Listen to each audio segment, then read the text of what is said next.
Welcome to cricket diaries video 8. ఈరోజు మన topic వచ్చేసి గిల్ డ్రాప్డ్ జితేష్ శర్మ. గిల్ వల్ల జితేష్ శర్మ డ్రాప్ అయ్యాడా అనే దాని గురించి తెలుసుకుందాం. యాక్చువల్గా ఇప్పుడు చెప్పాలనుకుంటే ఇక్కడ గిల్ అనే సెటప్ అంటే గిల్ అనే ఒక ప్లేయర్ని మన టీమిండియాలోకి సెట్ చేయక ముందుకు వెళ్దాం ఒకసారి. అంటే ఇంగ్లాండ్ T20 సిరీస్కి వెళ్దాం ఒకసారి. ఆ స్క్వాడ్ చూసుకుంటే Suryakumar Yadav captain, vice captain Axar Patel, and opening cum batsmen plus wicket keeper Sanju Samson, and number 5లో ఫినిషింగ్ పొజిషన్ వచ్చేసి చూస్తే రింకు సింగ్. ఒకసారి మీరు స్క్రీన్ మీద కూడా చూడొచ్చు ఇది స్క్వాడ్. అండ్ మన ప్లేయింగ్ 11 కూడా చూసుకుందాం. ప్లేయింగ్ 11లో కూడా యాస్టిస్ ఇదే ప్లేయర్స్ ఇదే డెసిగ్నేషన్తో ఉన్నారు. సో ఇక్కడ గిల్ అనే ప్లేయర్ని ఎప్పుడైతే T20 సెటప్లోకి తీసుకొని వచ్చి వైస్ కెప్టెన్సీ ఇచ్చి రుద్దానికి ట్రై చేశారు, జరిగిన తర్వాత వచ్చే మార్పులు చూసుకుంటే సో గిల్ యాస్టిస్గా ఎవరు ఓపెనర్, సో ఓపెనింగ్ ఆడాలి అంటే గిల్ వచ్చినప్పుడు ఒక ఓపెనర్ తీసేయాలి. దాన్ని సంజు శాంసన్ తీసేశారు. సంజు శాంసన్ బయటికి వెళ్తే ఒక ఓపెనరే కాదు as a wicket keeper position కూడా మన టీంలో వెళ్ళిపోద్ది. సో పోయింది. సెకండ్, ఇప్పుడు వికెట్ కీపర్ టాప్ ఆర్డర్లో లేడు. సో మన ఒక వికెట్ కీపర్ అయితే కావాలిగా కీపింగ్ చేయడానికి. యాజ్ ఎ వికెట్ మనందరికీ తెలుసు వికెట్ కీపర్స్ ఆడితే టాప్ ఆర్డర్లో ఉంటారు, లేదంటే మిడిల్ ఆర్డర్లో నెంబర్ 5లో నెంబర్ 4లో ఉంటారు, లేదంటే ఓపెనింగ్ ఆడతారు. ఓపెనింగ్ దగ్గర మనకి స్లాట్ లేదు కాబట్టి ఇప్పుడు నెంబర్ 5లో ఆడే వికెట్ కీపర్ కోసం పోవాలి.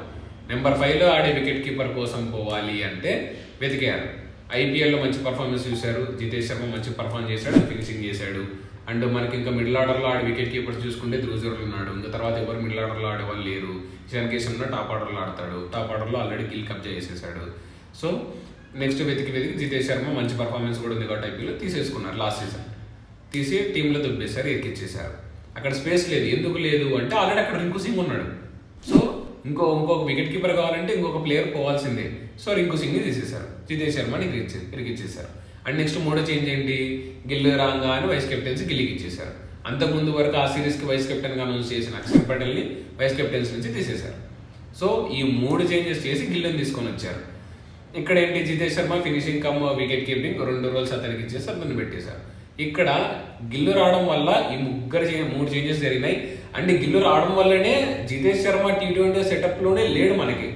అలాంటి ప్లేయర్ని జితేష్ శర్మ T20 సెటప్లో లేని ప్లేయర్ని తీసుకొని వచ్చి అక్కడ ఎరికిచ్చేస్తారు. ఎందుకంటే మనకు అక్కడ అవసరం ఉంది కాబట్టి. గిల్లు రావడం వల్ల ప్లేసెస్ అన్ని ఖాళీ అయిపోయినాయి, వేకెన్సీస్ వచ్చినాయి, హైర్ చేసుకున్నారు మళ్ళీ. సో నెక్స్ట్ ఇక్కడ గిల్ దగ్గర నుంచి మంచి పర్ఫార్మెన్స్ అయితే రాలేదు. 15 T20లలో ఒక్క 50+ స్కోర్ కూడా లేదు.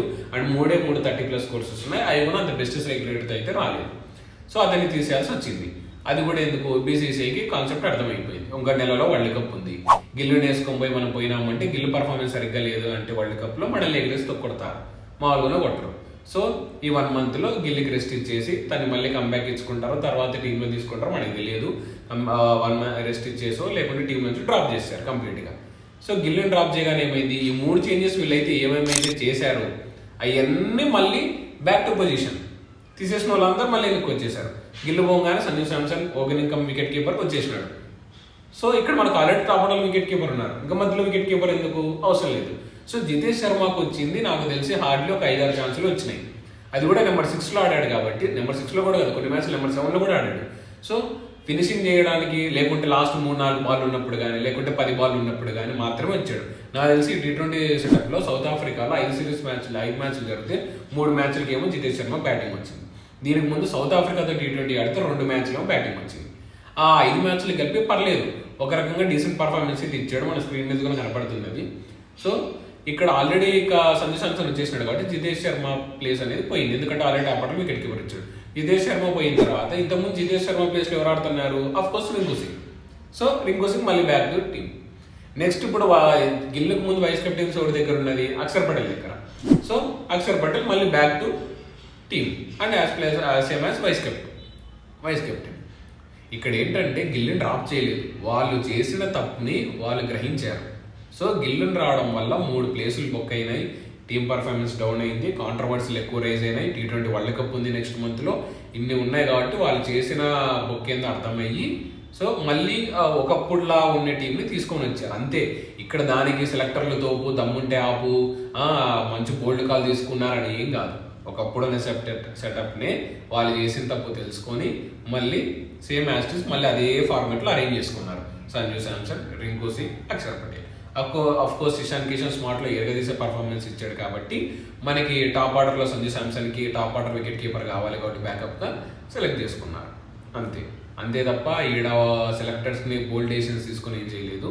గిల్ని డ్రాప్ చేశారు, ఒకప్పుడున్న ఫార్మేట్ని మళ్ళీ తీసుకొని వచ్చారు. అండ్ నాకు తెలిసినంత వరకు ఇది this is the reason to drop Jitesh Sharma. Gill రావడం వల్లనే జితేష్ శర్మ వచ్చాడు, గిల్లు పోవడం వల్లనే జితేష్ శర్మ పోయాడు. అండ్ దిస్ ఈస్ ఇదైతే రీజన్ నేను అనుకుంటాను. And thank you for watching. Have a nice day.